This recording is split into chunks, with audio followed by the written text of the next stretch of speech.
दिखने दो ना बे। यार बंगाल में इलेक्शन क्या खत्म हुआ, तरह तरह के वीडियोस आने लगे, कह रहे हैं कि टीएमसी के जो लोग हैं उनके साथ वायलेंस हो रहा है। देखिए ये वीडियो कैसे हुई है ये वीडियो बना रही थी तो मैं वीडियो दिखने दो ना बे। भाई देखिए ये जो चीज़ें चल रही हैं, टीएमसी की एक्टिंग की जो दात है यहाँ पर देनी पड़ेगी, क्योंकि देखिए कई बार आपने ममता बनर्जी को भी देखा होगा कि वो पट्टी वट्टी लगा के निकल जाती हैं और फुटबॉल वुटबॉल खेलती है तो उनके पैर में चोट लग जाती है। ये सब भी होता रहता है, उनके साथ होता रहा है पहले भी। तो ये जो टीएमसी के वर्कर्स हैं वो अपने लीडर से हर कुछ सीखने की बात करते हैं। तो आपने देखा कि भाई इनकी पट्टी के नीचे कुछ नहीं लिखा, लेकिन वेस्ट बंगाल में जिस तरीके के हालात बने हैं जब से रिजल्ट आए हुए हैं कि बीजेपी को यहाँ पर मेजॉरिटी मिली है, उसके बाद से हालात काफ़ी ज़्यादा नाजुक हैं। और नाजुक इसलिए भी हैं क्योंकि दिन दहाड़े वहाँ पर हत्याएं होना भी शुरू हो गई हैं। जो शुभेंदु अधिकारी जो बीजेपी के एक बड़े नेता हैं, जो ममता बनर्जी के सामने खड़े हुए थे, उनके पीए को वहाँ पर गोली मार दी गई है। गाड़ी के अंदर वो बैठे हुए थे और उनकी अब हत्या कर दी गई है।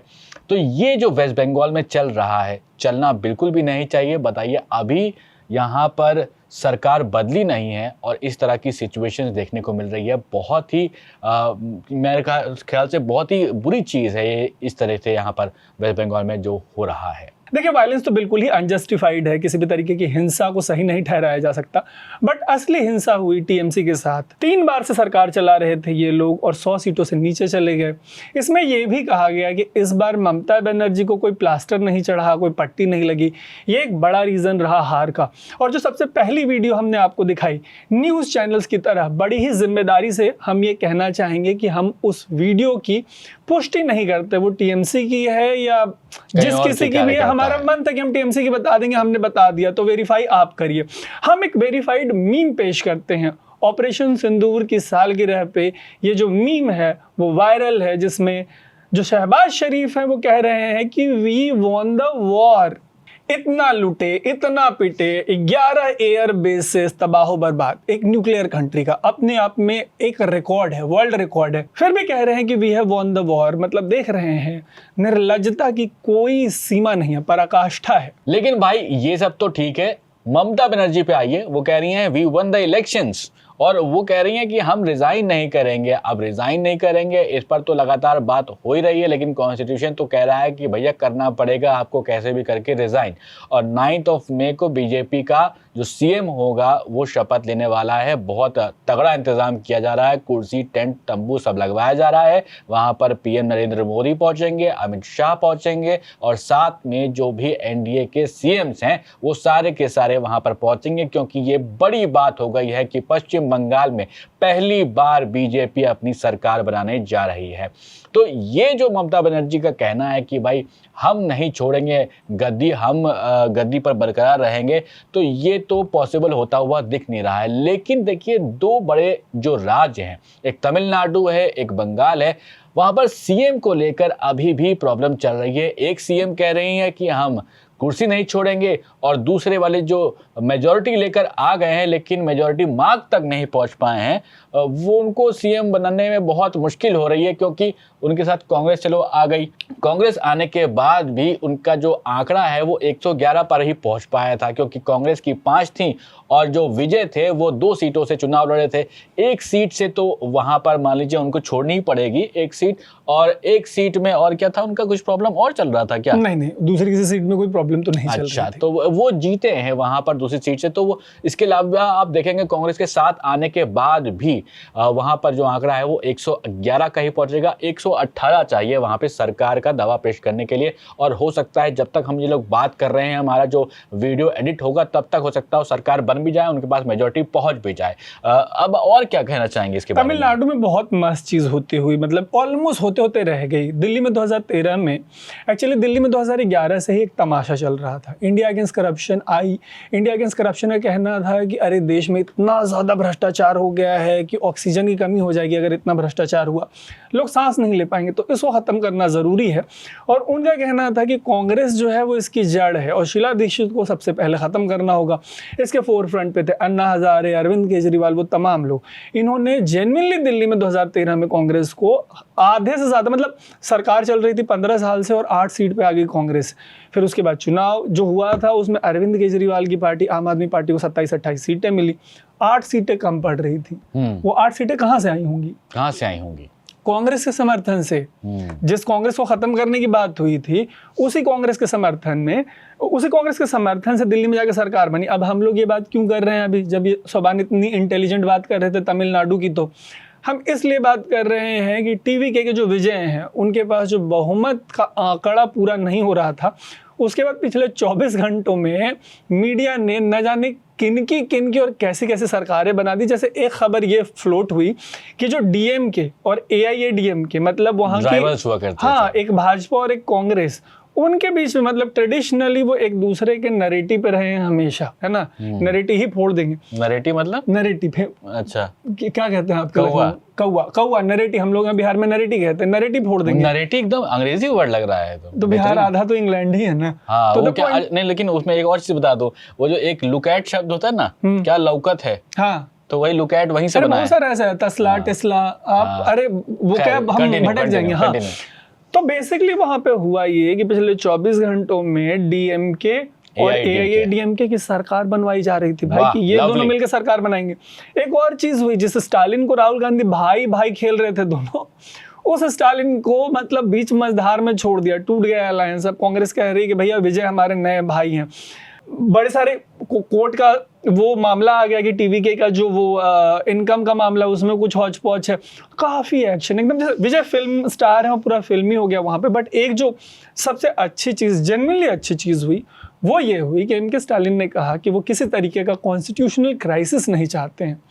तो वो पूरा स्पेस क्रिएट करेंगे कि पहले विजय अपने ऑप्शंस एग्जॉस्ट कर लें और उसके बाद अगर इस तरीके की कोई बात बनती हो कि तमिलनाडु में कोई सरकार बन रही हो, बिगड़ रही हो, तो उसके बारे में मतलब उन्होंने ये तो नहीं कहा कि सोचेंगे, बट एक फॉर्मर सीएम, अब तो लगभग फॉर्मर सीएम हो गए, तो एक फॉर्मर सीएम का ये कहना कि ठीक है भैया हम हार गए हैं, हम अपनी डिफीट को एक्सेप्ट करते हैं, तुम जीते हो, तुम सारे प्रयास कर लो, तब तक प्रयास कर लो जब तक तुम सरकार बना ले, जो हम नहीं चाहते कि संविधान पे कोई धत्ता लगे। तो कांग्रेस हमेशा, देखिए अगर आप देखें उनका जो सिंबल है वो है हाथ, तो वो कहते हैं कि मेरा हाथ और सबका विकास, मेरा हाथ सबके साथ, मेरा हाथ सबके साथ, सबके साथ। वो एक आपने मीम नहीं देखा जिसमें एक बंदा अपनी गर्लफ्रेंड के साथ वॉक कर रहा होता है और एक तरफ से उसका हाथ पकड़े होता है और पीछे से एक और बंदी का हाथ पकड़े होता है। तो इस तरीके का चरित्र, वैसे ये मैं सिर्फ कांग्रेस के बारे में नहीं कह सकता, इंडियन पॉलिटिक्स में रिसेंटली जितनी खिचड़ी बनी है भैया, एकदम वेजिटेबल खिचड़ी, उसमें क्या क्या नहीं डाल दिया, मतलब एकदम न डाले जाने लायक जो चीज़ आपके दिमाग में आएगी वो भी डाल दिया मेरे हिसाब से। मतलब कोई ऐसी चीज बताइए जो खिचड़ी में नहीं डाले। नहीं वो सब तो ठीक है, लेकिन खिचड़ी विचड़ी छोड़िए, ये जो खिचड़ी ब्रोकली डाल दिया खिचड़ी में। अरे ब्रोकली भी छोड़िए, ये जो बन रही है ब्रोकली तो हरा होता है, हरा तो टीएमसी का था और टीएमसी का हरा अब चला गया है और इस जो का कोई मायने बनता नहीं है, लेकिन फिर भी आपने यार फिर आप कलर में गड़बड़ा। ब्लू था, व्हाइट एंड ब्लू था। किसका? टीएमसी का। टीएमसी का व्हाइट एंड ब्लू था। हाँ, वो बीएसपी का था। अरे व्हाइट एंड ब्लू है उनका झंडा। झंडा व्हाइट एंड ब्लू है क्या? हरा नहीं है क्या? ये इनका चश्मे का नंबर चेक करवाना पड़ेगा। ये चश्मा यार मैं ये अभी चेक करता हूँ यार, देखें व्हाइट एंड ब्लू है कि ये टीएमसी का झंडा ग्रीन है। यार मैंने अभी गूगल करके चेक किया है, इसमें तो सारे कलर हैं, जो आपका भगवा है, सफेद है और हरा है, सब कुछ आ रहा है। सर्वधर्म संभाव। हाँ, तो आप जो क्या नीला वीला लेके आए थे, बीएसपी थोड़ी ना लड़ रही है। इस बार हो सकता है मैं कलर ब्लाइंड हो गया हूँ, लेकिन ये देखिए अगला मीम ये है कि एक को पीएम बनना था, उनकी सीएम की कुर्सी चली गई। एक को बीजेपी के खिलाफ कौन सा गठबंधन था, थर्ड फ्रंट बनाना था कांग्रेस के साथ मिलके बीजेपी के खिलाफ, इनकी भी सीएम की कुर्सी चली गई। फिर बची किसकी? बच तो मेरे को लगता है विजय की बच पाएगी। विजय की तो बच जानी चाहिए, क्योंकि भाई बहुत मेहनत करी है तमिलनाडु में। लेकिन देखिए पॉलिटिकल स्टार्टअप, ये जो पॉलिटिकल स्टार्टअप है 1.5 साल में कौन सा मेहनत कर गया यार? 2 साल में मेरे ख्याल से बहुत मेहनत करी है उन्होंने। देखा नहीं आपने आपने वो देखा नहीं था साइकिल, अरे सुनिए मेरी बात, वो साइकिल पे जा रहे थे और उनके ऊपर किसी ने मारा फेंक दिया, वो साइकिल छोड़ के वापस भागे। ये कौन से, मैं कह रहा हूँ कि जैसे पॉलिटिकल पार्टी के समर्थकों से पूछा जाता है कि उनकी 5 मेहनत बताइए, हाँ। ये एक हो गया साइकिल छोड़ के भाग गया, और 4 मेहनत बता दीजिए, और बाकी उनके गाने देखिए, चार फिल्में आपको गिनाते हैं। और फिल्मों से ही तो वहां पर सुपरस्टार बने, और सुपरस्टार इतनी कम उम्र में 51 की उम्र है मेरे ख्याल से उनकी, और वहां पर आकर अब सीएम बनने की दावेदारी पेश कर दी है उन्होंने। जाकर गवर्नर से वो 2-3 बार मिला है जाके, लेकिन मेजोरिटी उनकी अभी भी नहीं आ पा रही है। तो मुश्किल तो ये है कि कहाँ से लाएंगे इतनी सीट उनके पास। लेकिन अब देखिए भाई, बारिश के बाद क्या आता है? बारिश के बाद ठंड आती है। लेकिन बारिश के बाद ठंड आती है, मौसम बदलते हैं, लेकिन जो हिंदुस्तान है वहां पर चुनाव का मौसम नहीं बदलता है। अच्छा। हर टाइम रहता है चुनाव का मौसम। देखिए अब एक चुनाव खत्म हुए हैं, अगला चुनाव फिर शुरू हो जाएगा, क्योंकि अगले चुनाव होने हैं उत्तर प्रदेश में, पंजाब में, मणिपुर में भी होना है भाई। देखिए पॉलिटिक्स में ओवर कॉन्फिडेंस का अपना स्वाद है। अच्छी चीज़ ये है कि विजय पॉलिटिक्स में आए हैं, कोई ओवर कॉन्फिडेंस नहीं दिखा रहे हैं, बहुत ही बैलेंस के साथ, बहुत ही संयम के साथ वो आगे बढ़ रहे हैं। लेकिन ये ट्वीट देखिए, ये ट्वीट है ममता बनर्जी के भतीजे अभिषेक बनर्जी का। उन्होंने अमित मालवीय के एक ट्वीट, बीजेपी के नेता हैं Amit Malviya, IT cell head हैं, उनके ट्वीट के जवाब में एक ट्वीट लिखा था कि 10 जन्म लग जाएंगे ये जो तुम्हारी बंगाल विरोधी लिखते बंगाल वाले, मेरे को आप करेक्ट मत करिएगा, तो बंगाल विरोधी जो गुजराती गैंग है वो उसके जो चमचे हैं ज्ञानेश कुमार, उनको अगर 10 जन्म भी लग जाएंगे तो ये जो भी डायमंड हार्बर मॉडल है उसको वो उसका कुछ बिगाड़ नहीं पाएंगे। तो यहाँ पर जो भी है ले आओ, चैलेंज देता हूँ entire union of India come to Falta. सारा पूरा भारत का यूनियन को ये चैलेंज कर रहे थे कि वो उठ के फाल्टा आ जाए।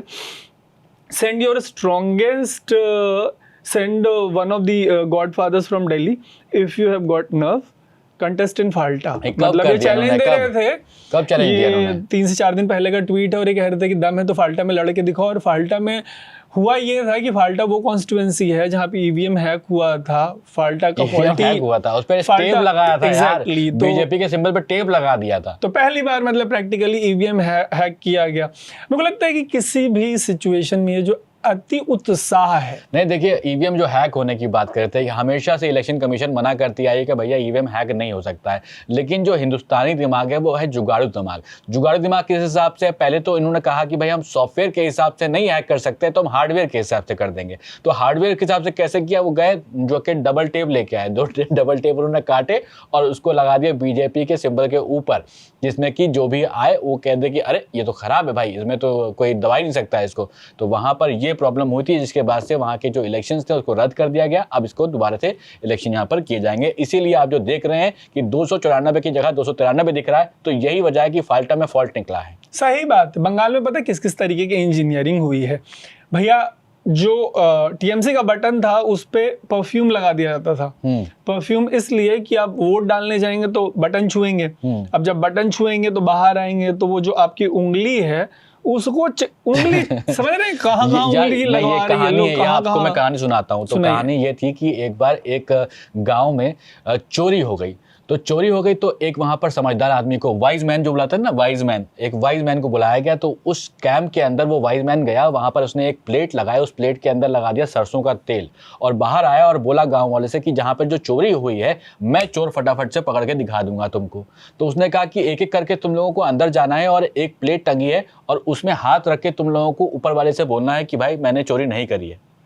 तो अब वहां अंदर ना सीसीटीवी है ना कुछ है, एक एक करके सारे गांव वाले गए, जिसने चोरी नहीं करी थी सबने हाथ रख के ऊपर वाले से ये बोला कि हमने चोरी नहीं करी है। लेकिन जो चोर था वो गया, उसने स्मार्टली खेला, उसने प्लेट पे हाथ नहीं लगाया, उसने सोचा कि अंदर तो कोई है नहीं, प्लेट पे हाथ लगाऊंगा नहीं, तेल का स्मेल आएगा नहीं। तो वो बाहर आया और फटाक से उस वाइज मैन ने उस आदमी को पकड़ लिया। काफी इंटेलिजेंट हो गए यार मेरे साथ बैठ के। तो ये होता है, इतनी इंटेलिजेंट कहानी सुना दी। लेकिन इंटेलिजेंट बात की है अरविंद केजरीवाल ने, दिल्ली के पूर्व चीफ मिनिस्टर हैं, थोड़े दिन पहले की बात है, थोड़े दिन 5 तारीख की बात है, उन्होंने लिखा मतलब बोला कि जिस दिल्ली और बंगाल में भाजपा को मोदी वेव की चरम सीमा पर जीत नहीं मिली, 2015 में दिल्ली में, 2016 में बंगाल में इनकी 3-3 सीटें आई। अब उसी दिल्ली और बंगाल में भाजपा ने तब जीत लिया जब मोदी जी की लोकप्रियता पूरे देश में पाताल में जा रही है। पाताल में कैसे जाती है? पाताल में जा रही है ना, उधर से बे ऑफ बंगाल से गिर जाएगी नीचे। अच्छा, तो हम थोड़ा कमेंट फिगर आउट करते हैं जनता इस पे क्या कह रही है। जैसे सबसे इंटेलिजेंट कमेंट किया है राहुल सेन मुल्लाना ऑफिशियल, वेरीफाइड नहीं ऑफिशियल। उन्होंने लिखा है कि एक बात समझ नहीं आ रही है, जितनी भी विपक्षी पार्टियां बोल रही हैं कि चोरी हुई है, इनकी वजह से जीत मिली, इसकी वजह से जीत मिली है, कहीं पे इन्होंने पंक्चुएशन यूज नहीं किया, तो लोगों को खुद से पता करना पड़ रहा है कि पॉज कहाँ करना है, ठीक है। तो ये कह रहे हैं कि चोरी हुई है, विपक्ष बोल रहा है चोरी हुई है और इसकी वजह से जीत मिल रही है। लेकिन कभी सोचा है अगर बीजेपी के सब हाथ में था तो उनको इतना खर्चा करने की जरूरत क्यों थी चुनाव पे? फिर तो वो घर बैठे जीत जाते। यार आप ही के जैसे इंटेलिजेंट लोग बैठे एक्स पे भी, मतलब जनता कम इंटेलिजेंट नहीं है। क्या कह रही है जनता, मुझे समझ में नहीं आया क्या कहा। ये कह रहे कि बीजेपी को खर्चा करने की, चुनाव करवा के जीतने की क्या जरूरत थी? अच्छा, अगर सब सेट ही है, सेंट्रल एजेंसीज उनके हाथ में है, मतलब आर्मी सेंटर के अंडर है, सब उन्हीं के पास है, तो उनको इतना अपना पैसा वेस्ट करने की जरूरत क्यों है? इनको पता नहीं है कि हम डेमोक्रेसी में जीते हैं। नहीं डेमोक्रेसी में जीते हैं, लेकिन इनका कहना है कि अगर बेईमानी ही हो रही है तो फिर तो खुल के बेईमानी कर लेंगे। ओ, लेकिन फिर भी डेमोक्रेसी में तो जीते हैं हम। डेमोक्रेसी में जीते हैं, लगता है आपको ऐसा? ऐसा मुझे लगता है, और इसीलिए तो चुनाव होते हैं, इसलिए अब अगले चुनाव होने वाले हैं यूपी में और फिर पंजाब में, वहाँ के भी उसके बारे में बात करते रहेंगे, क्योंकि अब जो अगली नज़र है बीजेपी की, क्योंकि देखिए ऑलरेडी यूपी में तो है ही, पंजाब में मेरे ख्याल से जो आम आदमी पार्टी कर रही है उसके हिसाब से पंजाब की जो जनता है वो कुछ बदलाव चाहेगी। मेरा कोई ख्याल नहीं इस पर। मेरा कोई ख्याल तो मेरा भी नहीं है, लेकिन आपका क्या ख्याल है वो आप कमेंट बॉक्स में ज़रूर लिख के बताइएगा। इस वीडियो पे आपका क्या कहना है, चुनाव पर आपका क्या कहना है, वेस्ट बंगाल पे आपका क्या कहना है, तमिलनाडु पे आपका क्या कहना है, कमेंट जरूर करके बताइएगा। कमेंट में कंजूसी मत करिएगा और शेयर किया करो यार। हाँ, हे कर रहे हैं पूरा मतलब आंसू निकलता है, इमोजी हंसते हो, आंसू निकल रहा है तुम लोगों का स्टोरी देख के, रोज देख के। भाई तुम लोग बहुत अच्छा कर रहे हो, थोड़ी मेहनत और करोगे तो वायरल हो जाओगे, कंसिस्टेंसी। शेयर कौन करेगा? शेयर करो, खाली कमेंट करो नहीं, शेयर करो, शेयर करो। अच्छा मोहब्बत से कहिए, मोहब्बत शेयर करो प्लीज। चलिए ठीक है, इस एपिसोड में इतना ही। मेरा नाम है सोबान, मेरा नाम है तरुण और आप देख रहे हैं द न्यूज लॉन्ड्री।